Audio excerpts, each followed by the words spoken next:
उत्तर प्रदेश में UP TET 2020 के notification और परीक्षा को लेकर के क्या कुछ चल रहा है।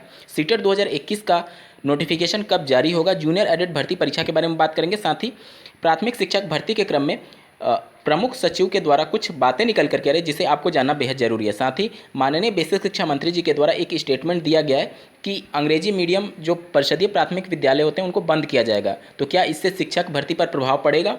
इस तमाम खबरों को डिटेल में देखेंगे। इसके अलावा डीएलएड की चतुर्थ सेमेस्टर परीक्षा कब होगी और शिक्षा जगत से जुड़े कुछ महत्वपूर्ण खबरों को भी डिटेल में देखने वाले हैं। तो अंत तक जरूर जुड़े रहिएगा इस वीडियो के साथ, बिना किसी पार्ट को स्किप किए हुए। नमस्कार दोस्तों, मेरा नाम है नीरज और आप देख रहे हैं करियर बिट यूट्यूब चैनल। अगर आप इस चैनल पहली बार विजिट कर रहे हैं तो इसको सब्सक्राइब करते हुए बेल आइकन को प्रेस करना ना भूलें।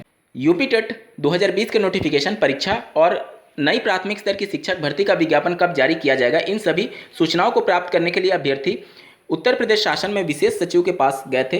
स्क्रीन पर आप देख पा रहे होंगे उनके कुछ इमेज। यूपी टेट 2020 के नोटिफिकेशन के क्रम में प्रमुख सचिव के द्वारा यह सूचना दी गई कि सितंबर के अंतिम सप्ताह में यूपी टेट का नोटिफिकेशन जारी हो जाएगा। वहीं परीक्षा के क्रम में उनके द्वारा यह सूचना दी गई है कि 20 नवंबर के बाद कभी भी यूपी टेट की परीक्षा का आयोजन होगा और पीएनपी भी दिसंबर में ही यूपी टेट की परीक्षा के आयोजन के बारे में बातें कह रही है। साथ ही जूनियर एडेड भर्ती परीक्षा को लेकर के अभी भी स्थिति स्पष्ट नहीं है। हालांकि उनके द्वारा ये जरूर कहा गया है कि यूपी टेट की परीक्षा से पहले ही जूनियर एडेड की भर्ती परीक्षा आयोजित होगी। साथ ही साथ पीएनपी द्वारा जो पहले प्रस्ताव भेजा गया था 10 अक्टूबर का, पीएनपी प्रतिबद्ध है कि उसी तिथि के आसपास जूनियर एडेड भर्ती परीक्षा के लिए परीक्षा का आयोजन किया जाएगा।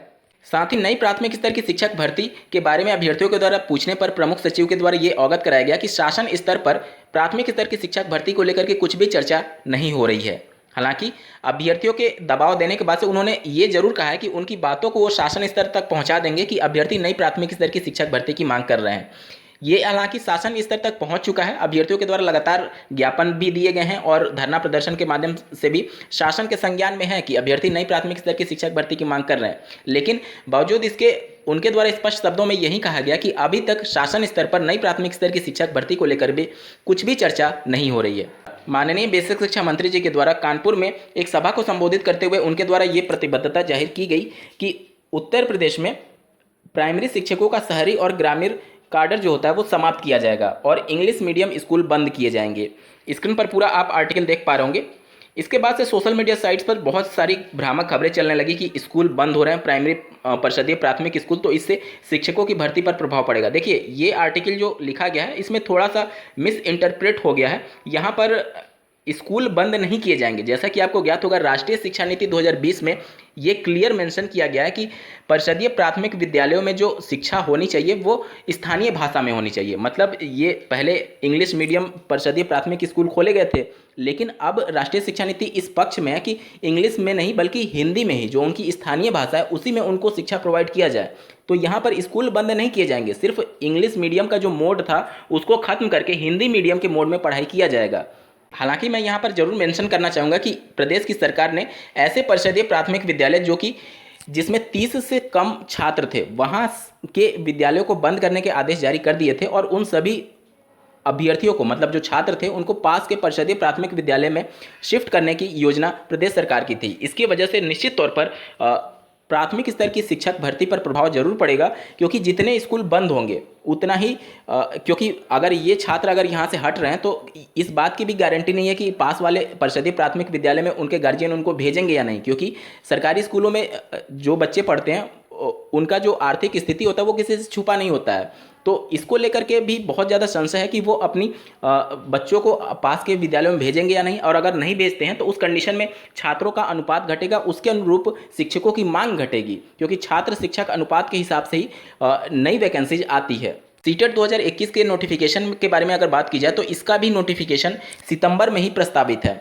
सितंबर के दूसरे सप्ताह तक हर हाल में सीबीएसई प्रतिबद्ध है सीटेट के नोटिफिकेशन को जारी करने के क्रम में, और परीक्षा के क्रम में पहले ही सूचना दे दी गई है सीबीएसई के द्वारा कि दिसंबर या फिर जनवरी 2022 में सीटेट 2021 की परीक्षा ऑनलाइन मोड में संपन्न कराई जाएगी।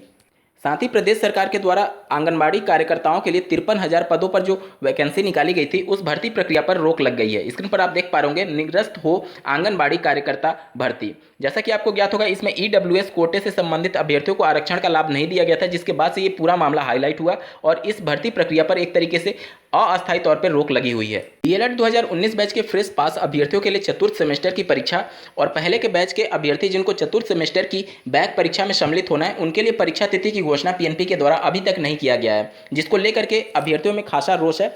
जो फ्रेश पास अभ्यर्थी है वो ये मांग कर रहे हैं कि बैक प्रशिक्षुओं के लिए उनको क्यों रोका जा रहा है।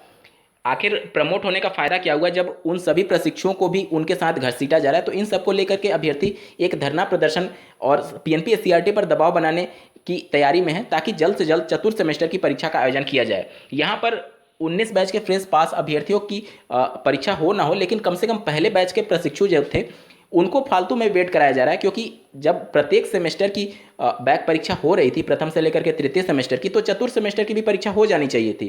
क्योंकि 19 बैच की बात की जाए तो उनको प्रथम सेमेस्टर और तृतीय सेमेस्टर की परीक्षा में बैक पेपर में सम्मिलित होना ही नहीं है। तो वो जाहिर सी बात है पहले बैच के अभ्यर्थियों के लिए बैक पेपर का आयोजन किया जा रहा था। तो जब 19 बैच को अगर भले ही वो चतुर्थ सेमेस्टर की परीक्षा में शामिल कराते या ना कराते, अगर दोनों फ्रेश पास और एक तरीके से बैक प्रशिक्षुओं को अगर एक साथ मौका देने की पक्ष में थे पीएनपी और एससीईआरटी, तो उनके लिए हो सकता था। लेकिन पहले के बैच के जो प्रशिक्षु जो काफी लंबे समय से बैक पेपर का इंतजार कर रहे हैं फोर्थ सेमेस्टर की परीक्षा का, उनको बेवजह पीएनपी और एससीईआरटी के द्वारा रोका गया है। उनके लिए कम से कम बैक परीक्षा के चतुर्थ सेमेस्टर की घोषणा पीएनपी के द्वारा जल्द से जल्द की जानी चाहिए। इस वीडियो को देखने के लिए आपका बहुत बहुत धन्यवाद। भगवान करे आपका दिन शुभ हो।